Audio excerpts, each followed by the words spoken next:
Members of the Sunrise Movement from the river towns and the surrounding areas made a call to the DNC for a climate debate outside the Westchester Democratic National Committee's office Thursday. This follows DNC Chairman Tom Perez's decision Wednesday to reject Washington Governor Jay Inslee's request for a climate change debate to be added to the ongoing presidential debates. Earlier this summer, we had 2 rounds of debate. In the first round of debates, less than 15 minutes was spent on the climate crisis. In the second round of debates, we had a little more time. However, we still did not hear from each candidate how they're going to fight this crisis.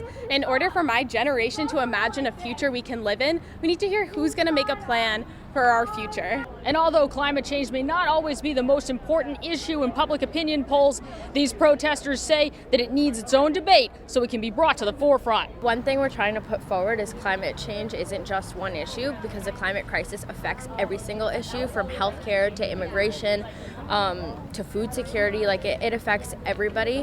What these protesters want is for the DNC to vote on an existing resolution signed by nearly 50 members of the DNC that would create a separate climate debate.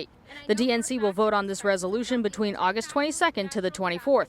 This matters a lot to us because the UN has already stated we only have 11 years in order to start acting to reverse climate change. And if we don't have a really good presidential candidate in the 2020 election who's going to fight for us and fight for climate justice, then it's going to be too late after that. According to the U.S. National Oceanic and Atmospheric Administration, July was the hottest month measured on Earth since records began in 1880. In White Plains, Genevieve DiNatale, BIOS 1 News. The history of displacement and colonialism that has brought us to where we are here today.